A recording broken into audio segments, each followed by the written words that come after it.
हाँ, तो स्वागत है दोस्तों आप सभी का एक बार फिर से अपना चैनल 12th एग्जाम टारगेट में। दोस्तों आज हम फिर से हाजिर हैं अपने नए वीडियो के लेकर, जिसमें देखेंगे कक्षा 12वीं का फिजिक्स यानी भौतिक विज्ञान का यह हमारा फिजिक्स मॉडल सेट का चौथा सेट। अगर आप इससे पहले इसके बाकी का सेट नहीं देखे हैं तो डिस्क्रिप्शन में लिंक मिल जाएगा, वहाँ से आप देख सकते हैं।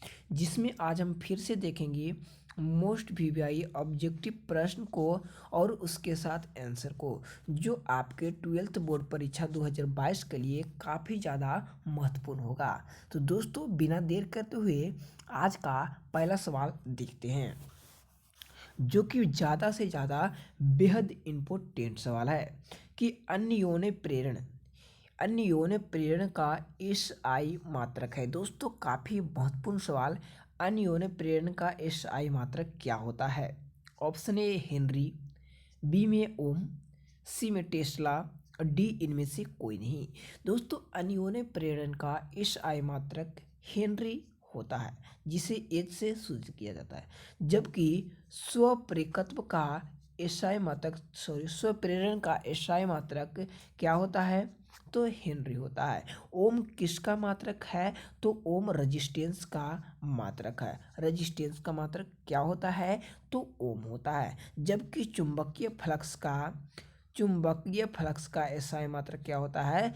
तो टेस्ला होता है। चलिए बढ़ते हैं अगला सवाल। ये रहा सेकेंड नंबर सवाल कि एक वस्तु के 3 प्रतिबिंब प्राप्त करने के लिए 2 समतल दर्पण को, दोस्तों एक समतल दर्पण ये रहा और एक समतल दर्पण ये रहा, दोनों को कितना डिग्री पर झुका कर रखें कि 2 समतल दर्पण के बीच कितना प्रतिबिंब प्राप्त हो? तो इन दोनों समतल दर्पणों से 3 प्रतिबिंब प्राप्त हो सके। तो दोस्तों उसको हम जब भी रखेंगे तो 90 डिग्री पर रखेंगे, तब हमें कितना प्रतिबिंब प्राप्त होगा? तब हमें 3 प्रतिबिंब प्राप्त होगा। आगे बढ़ते हैं अगला सवाल 3 नंबर, जो कि बेहद इंपॉर्टेंट लाइट से सवाल लिया गया है। इससे पहले दोस्तों अगर आप लोग हमारे इस चैनल को सब्सक्राइब नहीं किए हैं तो चैनल को सब्सक्राइब कर लें, और विशेष जानकारी के लिए आप हमारे वेबसाइट techkiशोर.com पर जाकर देखें, और इन सारे प्रश्न को आप डायरेक्ट याद कर सकते हैं, आप ज़्यादा से ज़्यादा वहाँ पे टाइम देकर। तो दोस्तों चैनल को सब्सक्राइब बिल्कुल करना ना भूलें। कारण कि किस दर्पण में वस्तु का प्रतिबिंब हमेशा छोटा एवं आभासी दिखाई पड़ता है? दोस्तों वस्तु का जो प्रतिबिंब होता है वह हमेशा कैसा? तो छोटा और आभासी दिखाई देता है। कौन से दर्पण में? तो उस दर्पण को हम लोग उत्तल दर्पण के नाम से जानते हैं, और इससे आप लोग अधिकतर बार 10th में पढ़ लिए होंगे। ठीक है, आगे देखते हैं अगला सवाल 4 नंबर। आपके एग्जाम में ऐसा सवाल अवश्य ही पूछेगा आपके 12th बोर्ड एग्जाम में कि म्यू अपर्तनांक वाले पतले फिल्म का जो न्यूनतम विचलन कोण होता है वह क्या होगा? दोस्तों अगला क्लास में हम देखे थे कि पतले प्रिज्म टी के लिए देखे थे, अब देख रहे हैं कि अपर्तनांक म्यू वाले जो पतले फिल्म है उसके लिए हमें क्या प्राप्त होगा। तो दोस्तों उसके लिए जो हमें प्राप्त होगा वह क्या होता है?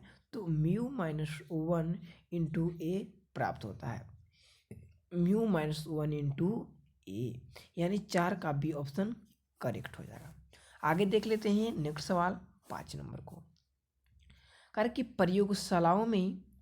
प्रयोगशालाओं को बैक्टीरिया से मुक्त कराने के लिए उपयोगी की जाती है। दोस्तों काफ़ी मोस्ट प्रीवियस सवाल, प्रयोगशाला में जो बैक्टीरिया के लिए जो सबसे प्रयुक्त यानी उससे मुक्त करने के लिए हमें क्या अपनाना चाहिए? तो अल्ट्रावायलेट किरणें को हमें अपनाना चाहिए। क्या? तो अल्ट्रावायलेट किरणें को हम लोग अपना करके बैक्टीरिया को नष्ट कर देते हैं और उससे मुक्ति पा लेते हैं। ठीक है, तो ये ऑप्शन क्या हो जाएगा? बिल्कुल करेक्ट हो जाएगा। आगे बढ़ते हैं अगला सवाल 6 नंबर। अवरक्त किरणें इन क्षेत्रों के माध्यम में स्थित है। दोस्तों अवरक्त किरणें किन क्षेत्रों के माध्यम में स्थित है? तो सबसे पहला बात वह दृश्य तरंगों में होते हैं, सबसे पहला बात दृश्य तरंगों में होते हैं। तो बी ऑप्शन आप लोग को साफ साफ दिख रहा होगा, दृश्य तरंगों एवं दृश्य तरंगें, यहाँ पे दृश्य प्रकाश के लिए और सूक्ष्म तरंगों के लिए। दोस्तों काफ़ी इम्पोर्टेंट सवाल ये आपके इस बार 2022 के एग्जाम के लिए, कि दृश्य प्रकाश के लिए क्या होता है, तो अवरक्त किरणें क्षेत्र के माध्यम में होता है। ठीक है, आगे देखते हैं अगला सवाल। 7 नंबर, ट्रांसफॉर्मर का क्रोड बनाने के लिए सबसे उपयुक्त पदार्थ निम्नलिखित में कौन है। दोस्तों पिछले क्लास में भी हम इस सवाल को डिस्कस किए थे और इसके वीडियो में आप लोग को कमेंट बॉक्स में आंसर बताना है। अगर आप लोग इसका डायरेक्ट आंसर लेना चाहते हैं तो हमारे वेबसाइट techkishore.com से जाकर देख सकते हैं, ये डिस्क्रिप्शन में लिंक मिल जाएगा, वहाँ से आप लोग देख सकते हैं दोस्तों। और सारे प्रश्न को अभी हिंदी का प्रश्न वहाँ पे दिया गया है, हिंदी का प्रश्न देख सकते हैं, केमिस्ट्री का प्रश्न देख सकते हैं, जैसे जैसे आप लोग को VVI ऑब्जेक्टिव छाट कर लेकर बताएंगे। ठीक है, आगे बढ़ते हैं 8 नंबर सवाल। कार्य की तप्त तार एमीटर मापता है प्रतिवर्ती धारा का। दोस्तों तप्त तार एमीटर जो मापता है वह क्या मापता है, तो औसत मान को मापता है, यानी प्रतिवर्ती धारा के कौन से मान को, तो औसत यानी एवरेज वैल्यू को मानता है। कौन से वैल्यू को, तो एवरेज वैल्यू को मानता है। ठीक है, आगे देखते हैं अगला सवाल 9 नंबर। और 9 नंबर सवाल का आंसर सभी को कमेंट बॉक्स में ज़रूर से ज़रूर बताना होगा। अगर आप लोग विद्युत धारा आप लोग अच्छे से पढ़े होंगे तो आप लोग को यह सवाल कमेंट बॉक्स में ज़रूर हम देखना चाहेंगे कि किसी ऊंचाई ट्रांसफार्मर के लिए जो प्राइमरी और सेकेंडरी में क्रमशः N1 और N2 प्लेट है तब हमें क्या प्राप्त होगा। कमेंट बॉक्स में खुद से आंसर बताइए। आगे देखते अगला सवाल 10 नंबर, कि जब एक चुंबकीय क्षेत्र में धातु का गोला गतिमान कराया जाता है तब यह गर्म हो जाता है, क्योंकि दोस्तों जब किसी चुंबकीय क्षेत्र में एक धातु का मान लीजिए गोला है और इसे गतिमान कराया जा रहा है तब यह गर्म हो जाता है, क्योंकि जो होता है उसमें भंवर धाराएं उत्पन्न होता है। और भंवर धाराएं किस में उत्पन्न होता है, तो रेलगाड़ी के कहाँ पे, रेलगाड़ी के ब्रेक लगाने में भंवर धारा का ही प्रयोग किया जाता है, उसके चक्के में लगा करके। ठीक है, आगे देखते हैं अगला सवाल 11 नंबर। चुंबकीय क्षेत्र की फ्लक्स की ईसाई मात्रा क्या है। तो चुंबकीय क्षेत्र के फ्लक्स की ईसाई मात्रा क्या होता है, तो चुंबकीय क्षेत्र के ईसाई मात्रक वेबर होता है। और जबकि चुंबकीय फ्लक्स की ईसाई मात्रक पूछा जाए तो उसका ईसाई मात्रक टेस्ला होता है। और यह किसका मात्रक है, तो अन्योन्य परिकत्व या स्वपरिकत्व का मात्रक क्या होता है, तो हेनरी होता है। आगे देख लेते हैं अगला सवाल 12 नंबर। करके यदि ताप का मान 3 डिग्री सेल्सियस से बढ़ा दिया जाए तो प्रतिरोधकता गुणांक का मान। दोस्तों अगर ताप को 3 डिग्री सेल्सियस से बढ़ा दिया जाए तो रेजिस्टेंस का जो मान हो जाएगा वह घटेगा नहीं, उसके बराबर हो जाएगा। वो किसके बराबर हो जाएगा, तो प्रतिरोधकता गुणांक के बराबर हो जाएगा। ठीक है, आगे देख लेते हैं अगला सवाल 13 नंबर। स्विच ऑन करने के बाद एक इलेक्ट्रिक बल्ब का ताप। दोस्तों जब हम लोग स्विच को ऑन करते हैं तब एक इलेक्ट्रिक बल्ब का ताप क्या होता है, तो पहले तो बढ़ता है और तब तक स्थिर हो जाता है, पहले बढ़ने का जरूर है। ठीक है, यानी अगर जो हम लोग किसी बल्ब को लाइट देंगे यानी स्विच बटन दबाएंगे तब वह पहले हीट होगा। आगे देखते हैं अगला सवाल 14 नंबर। कह रहा है कि शोषित विद्युत ऊर्जा। दोस्तों शोषित विद्युत ऊर्जा जो होते हैं वह विभवांतर के वर्ग के कैसे होते हैं, तो विभवांतर के वर्ग के समानुपाती होते हैं, यानी डायरेक्टली प्रोपोर्शनल होते हैं। आगे देख लेते हैं नेक्स्ट सवाल 15 नंबर। हीट स्टोन ब्रिज, जो कि आपके एग्जाम में कई बार पूछ चुका है कि हीट स्टोन ब्रिज से क्या मापा जाता है। दोस्तों हीट स्टोन ब्रिज से उच्च प्रतिरोधकता, यानी जो उच्च प्रतिरोधकता होते हैं ना उनको नापा जाता है, किससे, तो हीट स्टोन ब्रिज से। आगे बढ़ते हैं अगला सवाल 16 नंबर। कार्य के निम्नलिखित में से कौन संबंध धारा घनत्व कहा जाता है। दोस्तों निम्नलिखित में कौन सा जो घनत्व है वह धारा घनत्व से संबंध दर्शाता है, तो उसे हम लोग क्या कहते हैं, तो L/A के नाम से जाना जाता है। इस संबंध को हम क्या कहते हैं, तो L/A ए। आगे देखते हैं अगला सवाल। कह रहा है कि निम्नलिखित में कौन शक्ति की इकाई नहीं है। दोस्तों शक्ति का एसआई मात्रक बहुत होते हैं, जिसमें आप लोग को बताना यह वाट जो होता है शक्ति का मात्रक होता है। एम्पियर गुना वोल्ट, हाँ यह भी मात्रक होता है। एम्पियर बटा सॉरी ओम बटा एम्पियर स्क्वायर, यह लग रहा है डी में एम्पियर ओम, हाँ यह बिल्कुल सही है। इसका बिल्कुल करेक्ट आंसर सी हो जाएगा, यानी 17 का सी ऑप्शन सही होगा। आगे देखते हैं अगला सवाल 18 नंबर। जब किसी आमापी को संट किया जाता है, दोस्तों जब किसी आमापी को संट किया जाता है तो इसकी सीमा क्षेत्र क्या होगा। दोस्तों जब किसी आमापी है और इसको संटित किया जा रहा है तब जो इसकी सीमा क्षेत्र होगा यानी एरिया जो उसका होगा वह बढ़ता है। क्या होता है, एरिया बढ़ जाता है। ठीक है, आगे देखते हैं अगला सवाल। करके धारावाही वृत्तीय कुंडली के केंद्र पर उत्पन्न चुंबकीय क्षेत्र रहता है। दोस्तों धारावाही वृत्तीय कुंडली के केंद्र पर जो उत्पन्न चुंबकीय क्षेत्र होता है वह क्या रहता है, तो कुंडली के सतह के लंबवत होता है, यानी 19 का ऑप्शन नंबर बी करेक्ट हो जाएगा। आगे देखते हैं अगला सवाल। कारण कि एक समान चुंबकीय क्षेत्र उत्पन्न होता है। दोस्तों एक समान चुंबकीय क्षेत्र कहाँ उत्पन्न होता है, तो परिनालिका में धारा के प्रवाह से उससे भीतर, परिनालिका में धारा के प्रवाह के उसके भीतर जो होता है वह चुंबकीय क्षेत्र उत्पन्न होता है।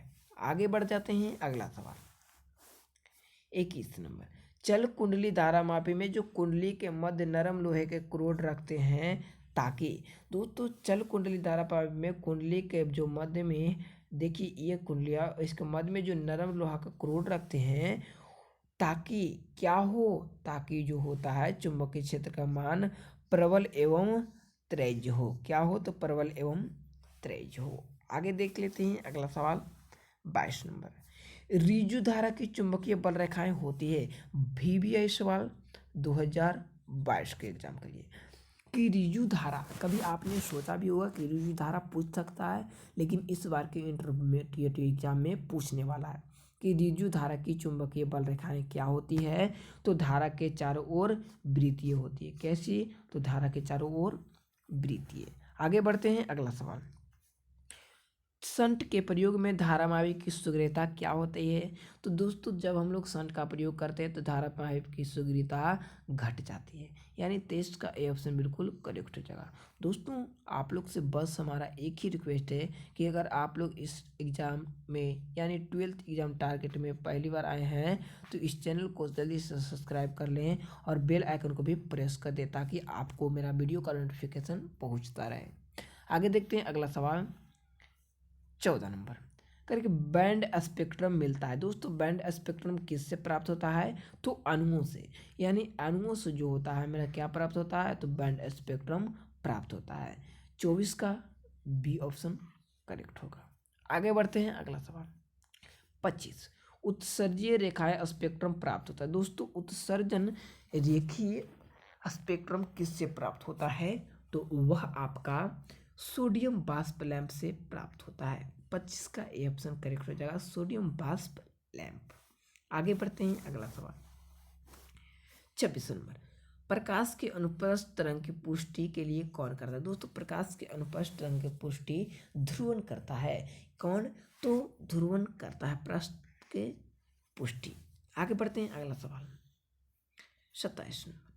अज्ञात आकार वाले एक सुदूर स्थित स्रोत से आने वाली प्रकाश का तरंगाग्र होगा लगभग, दोस्तों बहुत दूर से आकार वाले एक सुदूर स्थित यानी स्ट्रेट लाइन में प्रकाश के तरंगाग्र आते रहते हैं तब वह क्या होगा, लगभग समतल होगा, यानी क्या, तो लगभग समतल होगा। आगे देखते हैं फ्रेनल दूरी ZF का मान होता है। दोस्तों फ्रेनल दूरी ZF यानी ZF बराबर क्या होता है, तो फ्रेनल दूरी ZF बराबर जो होता है A2 बटा लैम्डा होता है, और यह आपके एग्जाम में पूछ सकता है 2022 में। आगे देखते हैं अगला सवाल 29 नंबर। अगर आप लोग इलेक्ट्रोस्टैटिक चैप्टर वीडियो देखे होंगे तो इस सवाल का आंसर आप लोग को जरूर बखूबी पता होगा कि यदि समरूप विद्युत क्षेत्र x अक्ष के जितना विद्यमान है तो समविभव होगा। कमेंट बॉक्स में आंसर बताइए कि समविभव क्या होगा।